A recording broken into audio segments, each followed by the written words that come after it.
Robert मैक्रेट ने हथियारों को न्यूरो स्ट्राइक हथियार कहा, यानी दिमाग पे जो स्ट्राइक करे। जनता की राय बदलने की जंग चीन कर रहा है। चीन ने दिमाग को काबू करने के हथियार बना लिए हैं। न्यूरो स्ट्राइक हथियारों के जरिए वो वार करता है आपके दिमाग पर, आपके जहन पर। इंसानों में दिमागी समस्याएं पैदा कर सकते हैं ये हथियार। और ये हथियार आते हैं क्या? ये आपका मोबाइल फ़ोन है। मोबाइल फ़ोन के ऐप्स हैं, गेम्स हैं जो चीन के ज़रिए चलते हैं, जिसके ज़रिए आपकी जासूसी भी होती है और आपको वो एक तरीके से आदती बना देते हैं। इस ऐप्स के ज़रिए, इस चीज़ों के ज़रिए सोचने की ताकत पर आपके असर डालते हैं, आपके दिमाग पर असर डालते हैं। जंग के दौरान सैनिकों के दिमागों को से छेड़छाड़ करती हैं इस तरह की चीज़ें। और बिना जंग लड़े जीत हासिल करने का पैतरा चीन ने जैसे अपना लिया है। इंसानी दिमाग ही जंग का मैदान बने, ये चीन चाहता है।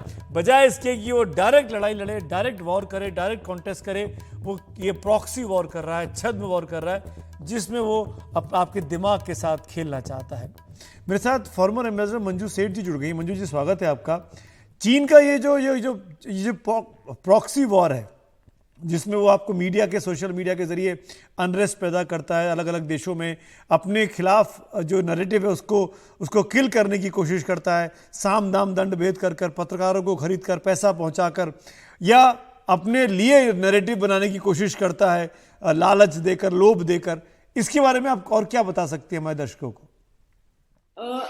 इसमें मैं ये कहना चाहूंगी कि हाँ, चीन बहुत एक्टिव है इसमें, और स्पेशली जब से उनकी इकोनॉमी अच्छी बढ़ी है, स्ट्रॉन्ग हुई है, तब से इनका बहुत ही सॉर्ट ऑफ प्रोपेगेंडा मशीन हमेशा से स्ट्रॉन्ग थी, लेकिन अब बहुत ज्यादा स्ट्रॉन्ग हो गई है।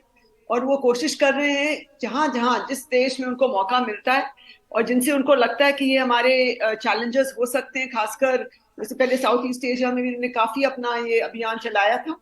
और जब मैं बैंकॉक में थी, मैं हमने देखा था वहां चला रहे थे, लेकिन अब इंडिया में चला रहे हैं काफी ये प्रोपेगेंडा। और यूएस में भी कोशिश कर रहे हैं, एवरीवेयर एक नैरेटिव बिल्डिंग की उनकी जो और एक एक्टिविटी भी है इनकी, एक हर एक सरकार की एक डिप्लोमेटिक एक्टिविटी सॉफ्ट पावर के थ्रू और थ्रू मीडिया और आजकल सोशल मीडिया के थ्रू अपना अपना उनका ये एक लेजिटिमेट एक टूल है कि अपना इमेज अच्छा रखे, एक सॉफ्ट पावर के थ्रू, एक mixture of soft and hard power के थ्रू अपना मीडिया के थ्रू अपना अच्छा एक इमेज बनाने की कोशिश करते हैं। लेकिन चीन का जो ये कोशिश है कि दूसरे को नीचे करना, दूसरे को कंट्री के ऊपर अपना नेगेटिव इम्पैक्ट होना, वो ठीक नहीं है। अपना जो अपना हूं आपके साथ, मेरे साथ प्रधान साहब भी जुड़े हुए हैं, एसडी प्रधान, जो कि फॉर्मर एनएसए, डिप्टी एनएसए रह चुके हैं। प्रधान साहब, चीन ने अपने मुल्क में तो फेसबुक, एक्स, इंस्टाग्राम सब बैन कर रखा है। उनकी अपनी चीज़ें चलती हैं सोशल मीडिया के नाम पर। दुनिया के लोगों को, दुनिया में क्या चल रहा है चीन के लोगों को पता नहीं चलता है, अपनी चीज़ें फोर्स की जाती हैं। ये जो पूरा दुनिया में एक तरीके से माइंड गेम जो चीन खेल रहा है, उसके बारे में बताइए। आपने तो अच्छी खासी स्टडी कर रखी है।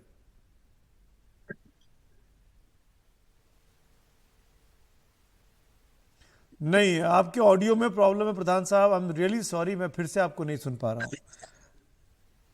I can't hear you. ये क्वेश्चन मैं आपके सामने रखता हूँ मंजू जी। क्या कहना चाहेंगे मिस सेठ आप इस बारे में कि चीन जिस तरीके से दुनिया से अपने लोगों को तो दूर रखता है, पर दुनिया भर में वो टांग अड़ाने की कोशिश करता है?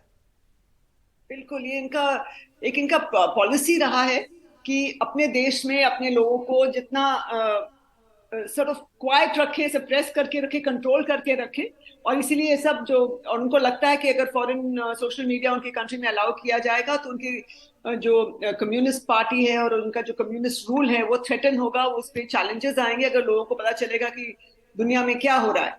बट इससे कंप्लीटली ये सक्सेसफुल नहीं है इनकी स्ट्रैटेजी, लोगों को वहां के पता चलता है। लेकिन इनकी ये स्ट्रैटेजी है कि अपने लोगों को तो आप एक दूसरा अपने जो उनके लोकल मीडिया है, लोकल सोशल मीडिया, उनसे एक नैरेटिव बना के रखे कि हम एंड दूसरे देशों के खिलाफ उनको थोड़ा सा वो कि ये दुश्मन है, ये दुश्मन है, ये सब एक इनका ये नैरेटिव बना हुआ है।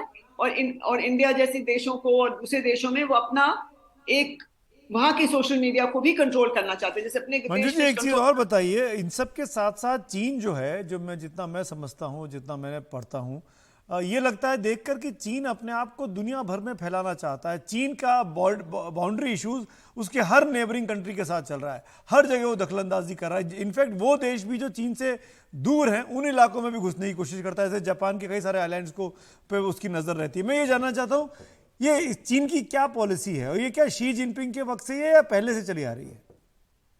थोड़ी बहुत पहले से भी थी, लेकिन इनका जो पॉलिसी था कि अब क्वाइटली आप मूव करिए और जब आप बिल्कुल स्ट्रांग हो जाएं तब अपने क्लॉज को अनफोल्ड करिए, अपने ग्लव्स को निकालिए अपने हाथ से। तो ये फॉलो कर रहे हैं क्वाइटली, अभी तक कर रहे थे, लेकिन इतने अग्रेसिव असर्टिव इनकी पॉलिसी नहीं रही थी, बट चल रहा है, पहले से भी चल रहा है। और अब हम देख रहे हैं कि बिल्कुल आउट इन दी ओपन, क्योंकि वो सोचते हैं हम इतने स्ट्रांग हो गए, we are strong enough to take on the world, और वो यूएस के जो पोजीशन है उसको चैलेंज कर रहे हैं और वो इनफैक्ट कोशिश नेवी कर रहे में हैं। सिंघम जैसे लोगों को उन्होंने पेरोल पे रखा हुआ है, जो जो जो बिल्कुल जिस तरीके से बिल्कुल, पैसा फेंकता है, पैसा चलाता है। एब्सोल्युटली, ये सब कोशिश करते हैं, यही इनकी एटीट्यूड है और अप्रोच है कि हर कंट्री में किसी को अपनी तरफ कर ले और देखें कि कौन उनका हेल्प कर सकता है उस कंट्री में, उसको अच्छे से फंडिंग में ये कोई अपना कमी नहीं करते हैं। और हमने देखा है कि हमारे इसमें जो न्यूज में आ रहा है, जो एक जी। हमारी एक न्यूज क्लिक है, जो प्लेटफॉर्म है, न्यूज पोर्टल है, उसको कैसे वो कोशिश कर रहे हैं राउंड अबाउट वे से, ताकि कोई भी डायरेक्टली उनको ना पता चल सके। और ये कंट्री में सबवर्जन की तरफ हमारे देशों में और देशों में भी कोशिश करते हैं कि हमारा जो जी, नैरेटिव है, हमारा जो दबदबा है, इन्फ्लुएंस है, वो बरकरार रहे और दूसरे देश को में जो होता है होने दो। दैट इज एंड बिल्कुल टेक अनरेस्ट कंट्रोल। पैदा करते हैं, सोशल मीडिया के जरिए माइंड से खेलते हैं, ऐप्स के जरिए आपकी जासूसी करते हैं। चीन हर वो काम कर रहा है दूसरे देश को डिस्टर्ब करने के लिए, शायद बाकी मुल्क नहीं करते हैं। बहुत बहुत शुक्रिया मंजू जी आपके इंसाइट्स के लिए, थैंक यू सो मच। लेकिन हम ये कह सकते हैं यहाँ पर कि ये बात सच है कि हिंदुस्तान ने आज तक कभी किसी मुल्क पर कब्जा करने की, उसको उसमें अनरेस्ट पैदा करने की कोशिश नहीं की, बल्कि चीन ऐसा कर रहा है। और चीन अब भारत में तो कुछ ज़्यादा ही कर रहा है, क्योंकि भारत उसके लिए एक बहुत बड़ी चुनौती बनकर उभर रहा है ग्लोबल लेवल पर। भारत अमेरिका का जो नेक्सस होता जा रहा है उससे भी चीन परेशान है, उसकी उस गठजोड़ से भी चीन परेशान है।